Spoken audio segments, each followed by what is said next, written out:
Hello, this is the return of the Benny Bassett and Amanda Turpin Show, European Tour Diary. The Hague edition. The Hague edition. For those of you that don't know, The Hague is in Holland or the Netherlands, and not too far from Amsterdam. The Hague is on the coast, just kind of further down. And to me, I think of it's like a good comparison, like between Chicago and New York.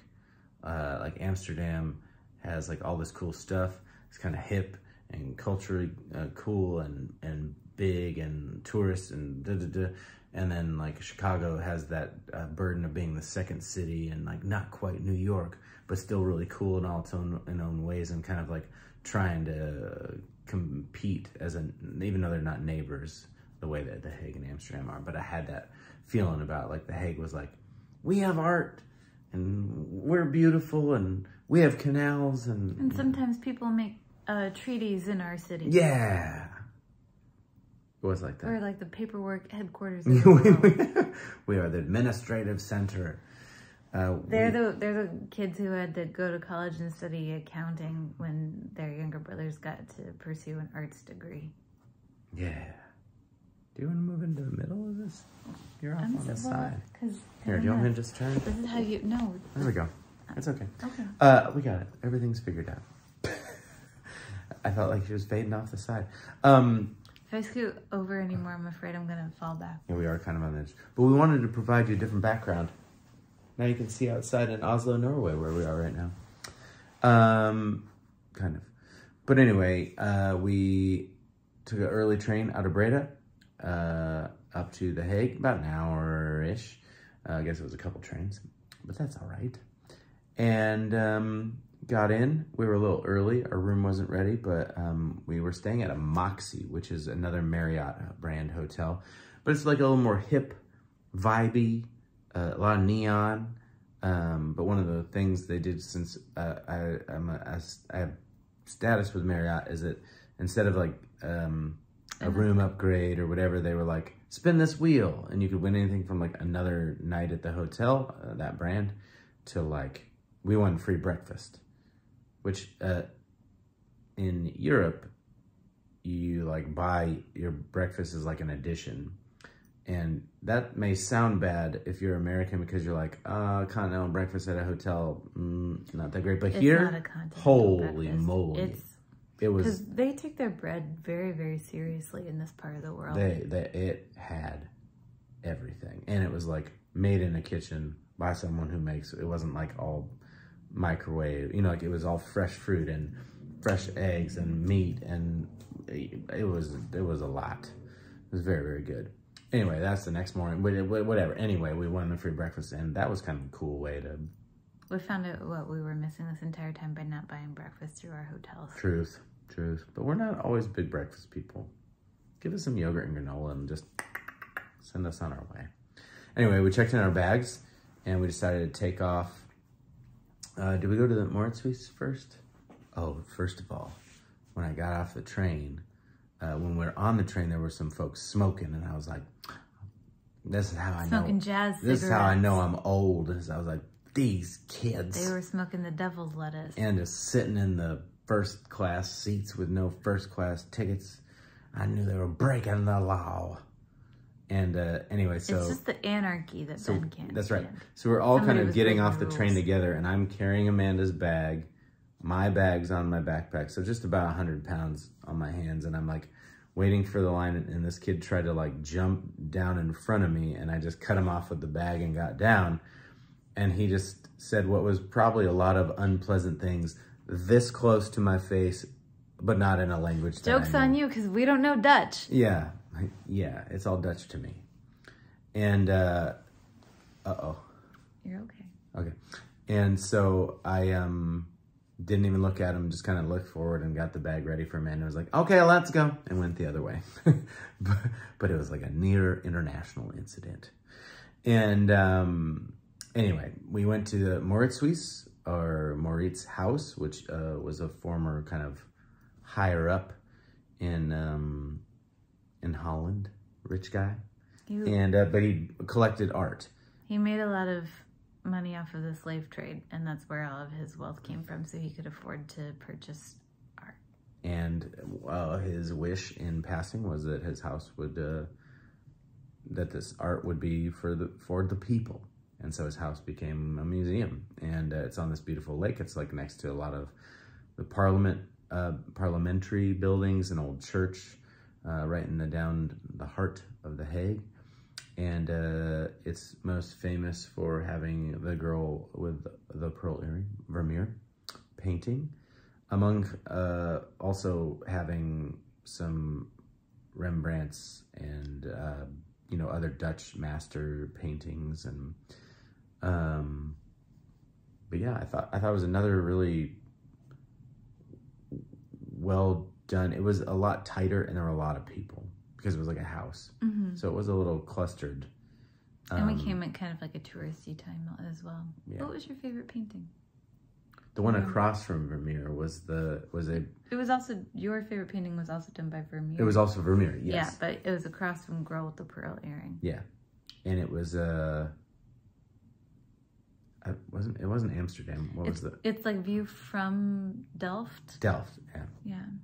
Anyway, it was... I only know that, sorry, I have to cut you off, because I actually didn't know the name of the painting until I posted a picture of it, and my sister-in-law, Victoria, knew what it was immediately, because she is so smart and so artistic. Oh, Vicky Chins. And she said that was one of her favorite paintings as well, which is one of the reasons why I wanted to bring that up, is because you both have similar great taste in Vermeer. Well, it's...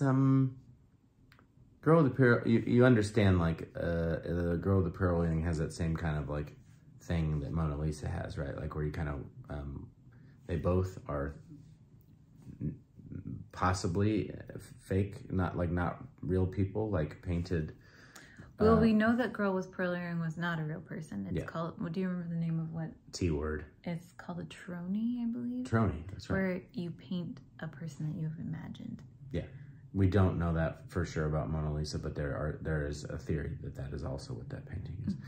Anyway, they kind of both have that thing where, you know, someone might be like, oh, what's the big deal? But there's like a lot of, you know, like story told in painting, and like kind of, and also the cool part about that painting is that they'd like have like used super high technology to kind of like blow it up, and at the entrance of the museum you can see and feel like 1,000 times scale of the paintings. You can feel like where the paint clumps up and how the texture of the painting is, and I thought that was freaking awesome. They also kind of did analysis of the paints that were used, and showed where the different pigments came from. And something I kind of thought was interesting about, like,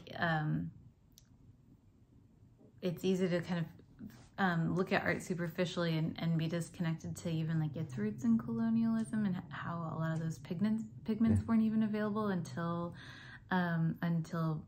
powers, you know, became imperialistic. There was a pigment featured that came from like a cactus flower, for instance. Yeah, that's not cheap. And it just like is, you know, like there was another one like that kind of coral color from her lips that was like from another really random place, and it was like, you know, just to add this touch of color, but still is like clearly a very expensive choice to make. Even like back then, I think it's so easy to kind of take for granted how easy it is to like obtain, you know, mediums to do art with. And that it really was like a financial sacrifice for artists to even like purchase their materials, because like they were sourcing blues from like lapis stones, you know? Anyway. Just like me. Lots of big feelings about pigment. Yeah. You know what? That's okay. But anyway, yeah, that painting that I really loved, A View In or of Delft was it was just like this wonderful, I literally love, and this is a way with a lot of painting where light is just, someone has mastered light. That tends to be in that particular period, like what separated master painters from, or at least a class of master painters and a style of master painters like Caravaggio, you know, like light and dark contrast. But I really love, even in real life, scenes where there's like, where the clouds move and like the light shifts over a certain scene like we had in Scotland.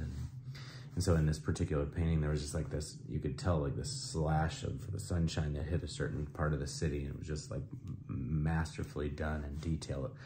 And it just looked like a photograph when we walked in. And it's amazing. Amazing. Amazing. But anyway, that place was really wonderful. Did you have a favorite? Sorry, put you on the spot. Oh no, that's fine. I was just remarking on, it's always cool when you kind of go to a museum and the museum itself is famous for being the home of the Mona Lisa, the home of Girl with Pearl Earring. Yeah. And then you kind of find something that like you didn't go there to see, which is cool. Like it's nice. Did you like the surgeon one? The surgeon. I love Rembrandt stuff. I love. Oh, you also really like the one where he was holding the. Was that Jesus? Oh, there was a painting I really loved that was based on the story of when they introduced baby Jesus in the temple, and Simon got to hold him in the story. Like Simon's like, I can kind of die in peace now that I've seen the Messiah. But the light, I would think we both kind of enjoy the same thing in art, is like the play with light, and it's one of the reasons why I like Rembrandt a lot and Caravaggio. But I also really love. This is like a beam spotlight of sun on that scene, well, and the church like melted away into these browns and blacks behind it. It was beautiful. Yeah, especially for like when that painting was painted, it hadn't become so popular yet, especially with Bible stories to take that kind of license. But I also just really love with a lot of the artists that we looked at, like they kind of go back to their roots sometimes and like find a lot of joy and inspiration in painting peasants and like farm life. I really love any painting like that sort of celebrates like simplicity and like almost like the purity and just like finding happiness under your own tree kind of a thing. It also turns out that a lot of the artists were also poor, and that's the other thing. Sometimes you got to move back in with models. Mom and Dad. Yeah. And, they were and cheap models. Yeah, that's right. Yeah. Anyway, we left there. We took a walk kind of through a little bit of the city. Were we on the way to, where were we? Oh, we were going to see this an MC Escher exhibit at the old former Queen's Palace. And then I saw like a big independence statue of the fight against Napoleonic Wars. And it was beautiful, and it, like, what a like killer garden around it. Like it was a big roundabout, but it was gigantic and really beautiful, and it just stood out as we were walking down that street. It was cool. Yeah. We stopped at a little coffee house too. We did. Stopped at a little coffee house that had like these cool like little like seating cabinets you could like kind of sit in. I don't know what else to call them. They were like a little hollow hut. It wasn't like a really like cupboards part of town where we watched like people like taking horse carriage rides by. Well, it was like a celebration of some like royal life or family or some kind of something. It was Prince something. I can't remember, but it was like a lot of shows, kind of like Tattoo Festival in Scotland, but like that pomp and circumstance of the royal family and royals and that kind of thing going on. So it's fancy carriages and horses, and there was like a stadium seating. So anyway, went to see MC Escher exhibit, and I knew like the highlights, right? Like you've seen the two hands drawing each other, or yeah, it's the art version of math rock. I feel like like there's a intersection of like math and like geometry that can influence your artistic style. The crazy part was that they said he didn't study that stuff. Well, yeah, but there were mathematicians that would be like, yeah, this checks out. You're using all our stuff, and he's like, no. Yeah, he's like, I'm just making pretty pictures. Yeah. I was like, I did not know very much about his story either. Neither. I love like lithographs and stuff like that, but I was also just one of his greatest influences was another artist, his teacher, mentor, who they had like a family like bond, and Escher, like during this, so like they were producing art in like the 20s and 30s, and then obviously things got pretty spicy in Europe. And I cannot remember his mentor's name. I keep wanting to say Salvador or Solomon, and I'm gonna mess it up. I'm gonna have to come back to this. But basically, his mentor's family got deported and ultimately sent to Auschwitz, where they were executed. And like Escher had gone to their house to basically check up on them, and it was like their neighbor who said like, your friend was carted away. So he basically came back and stole as much as he could, painting-wise, out of the house, and he came back the next day to get more. And they were like, the Nazis were like packing up his mentor's sketches and stuff. So anything in that museum is because Escher himself like came to squirrel it away and preserve it. Yeah, that's pretty awesome. And a lot of the display was side by side, so you could kind of see the influence of the mentor on the student. It was really neat. Really beautiful. Yeah, but a lot of stuff I hadn't seen by Escher that was just incredibly done, beautiful, gorgeous, intricate, really amazing. Then we took another little walk through a couple cool parts of The Hague, through canals, not through them, but by them. Back to the hotel, got ready for my show at Gekke Geit, which means the crazy goat.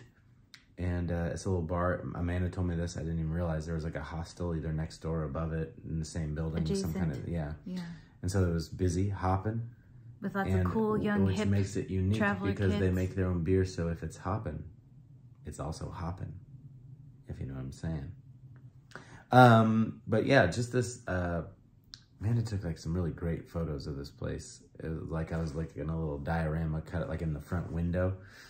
And yeah, it was there was like a crew there that was just like loud enough for like an auditorium cheering me on and asking me to play some random stuff. Small but mighty group, like very enthusiastic about the music. That always feels good, especially on nights a metal band. Yeah. But it was really neat. I thought I had no idea what to expect, especially when we walked in and like I tried to run through the sound system and it wasn't happening, so I just used my own. Which the sound system was Bose. Thank you.